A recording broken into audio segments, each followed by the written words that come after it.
السلام علیکم ورحمۃ اللہ وبرکاتہ۔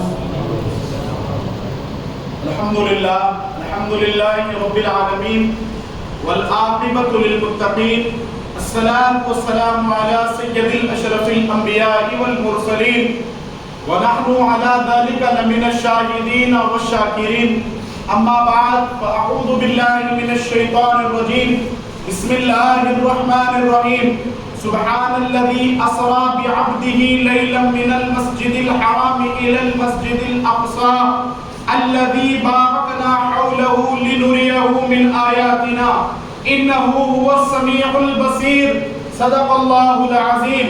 قال الله تبارك وتعالى في شان عظمة حبيبه الكريم، إن الله وملائكته يصلون على النبي يا أيها الذين آمنوا صلوا عليه وسلموا تسليما۔ اللهم صل وسلم وزد وبارك على الحبيب محمد وآل محمد سيد الرجال المفضل يا بحر الكمال يا جمال يا محمد صلى الله عليه وسلم۔ جب مسند فخر پہ بیٹھ گئے، جب مسند فخر پہ بیٹھ گئے، شاہی کی تمنا کون کرے؟ جب دشت عرب رہنے کو ملے، پھر جنت مانگا کون کرے؟ جب مسند فخر پہ بیٹھ گئے، شاہی کی تمنا کون کرے؟ جب دشت عرب رہنے کو ملے، سمجھنے کے لیے آسان، جب دشت عرب سے مراد جب مدینہ رہنے کے لیے ملے تو پھر جنت مانگا کون کرے؟ اور جب روح محمد سامنے ہو تو حوروں کی تمنا کون کرے؟ جب روح محمد سامنے ہو، حوروں کی تمنا کون کرے؟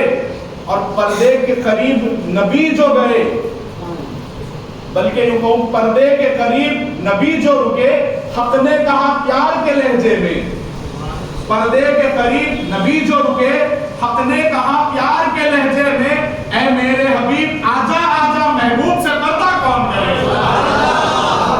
اے میرے حبیب آجا آجا، محبوب سے پردہ کون کرے؟ محترم سامعین کرام، خالق نے اپنے نور کا جلوہ دکھا دیا۔ آیت سبحان الذی اسریٰ کیا ہے؟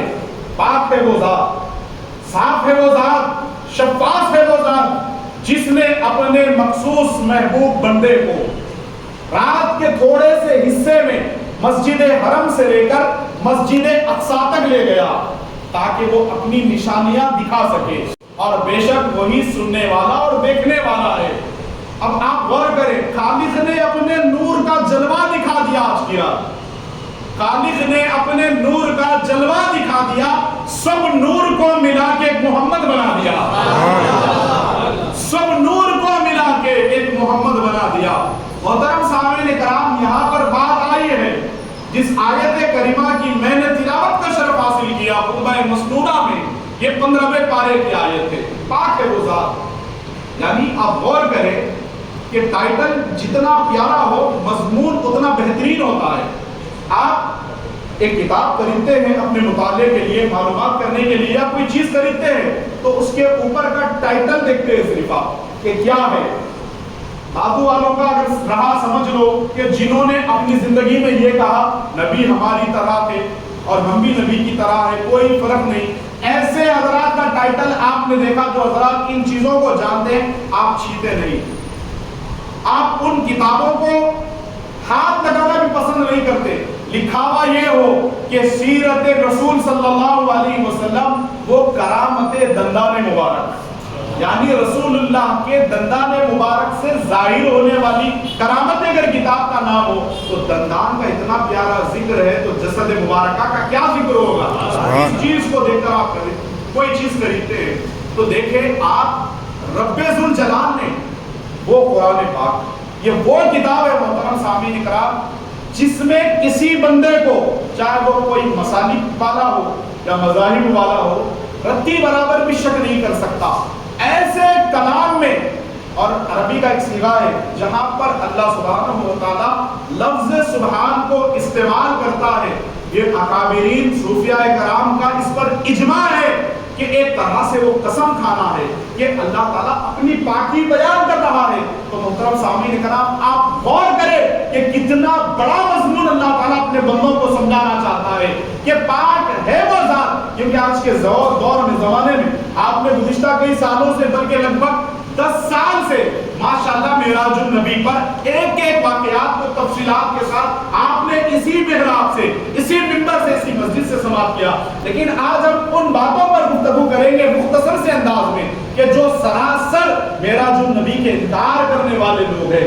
آج آپ دیکھیں کہ کوئی کہتا ہے کہ رسول اللہ کو معراج خواب میں ہوئی، کوئی یہ کہتا ہے کہ رسول اللہ صلی اللہ علیہ وسلم کو معراج ہوئی ہی نہیں، اور کوئی یہ کہتا ہے کہ رسول اللہ صلی اللہ علیہ وسلم بس مسجد حرم سے لے کر مسجد اقصی تک گئے۔ محترم سامعین کرام، یہ تو دعووں پر بات تب ہوتی جب میرے مصطفیٰ نے کہا ہوتا، اور یہ جب بات ہوتی کہ دعویٰ محبوب نے کیا ہوتا، لیکن آپ غور کریں ایک رات کے تھوڑے سے حصے میں اتنا بڑا طویل سفر طے کر کے رب ذوالجلال کی زیارت فرمانے کے بعد، دیدار الہی سے سیراب ہو کرنے کے بعد، مستفیض ہونے کے بعد، پھر چند لمحات میں تھوڑی دیر میں اتنی بڑی لمبی مسافات کا سفر طے فرماتے ہوئے رسول اللہ کیسے آئے؟ محترم سامعین کرام، یہ دعویٰ اگر میرے محبوب نے کیا ہوتا تب بھی ہم غلام سر جھکاتے اور کہتے صدقت یا رسول اللہ، آپ نے جو فرمایا وہ سچ ہے۔ لیکن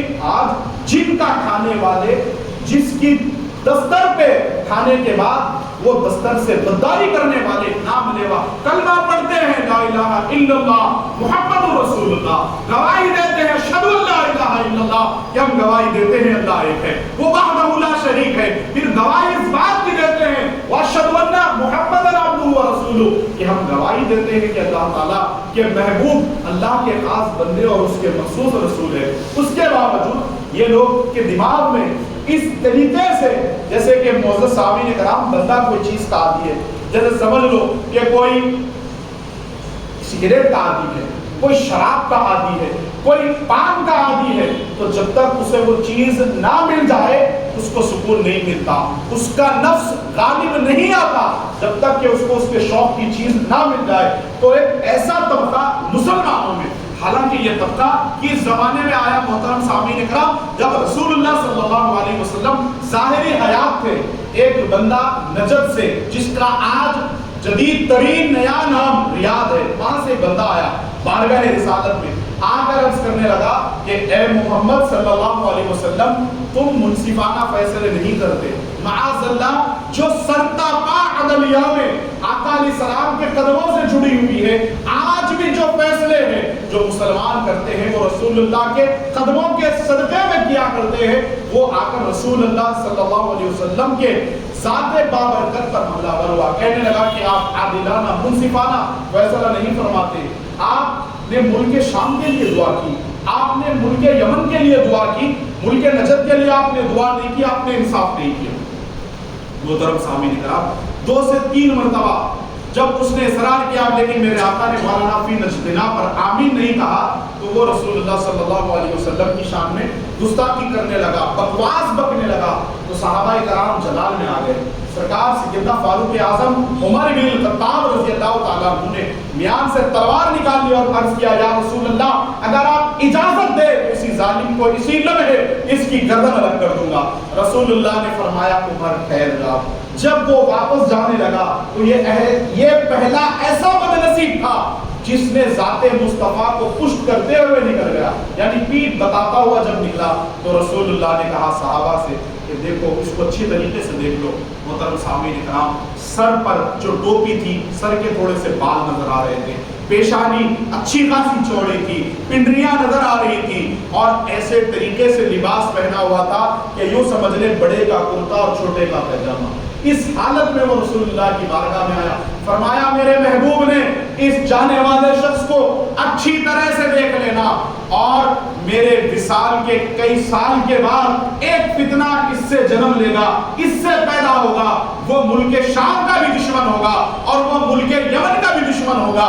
ملک شام نبیوں کی زمین، ملک یمن ولیوں کی زمین، جو ولیوں کی نبیوں کی شان میں گستاخانہ الفاظ بکے، جو ان کی شان میں گستاخیوں میں زندگی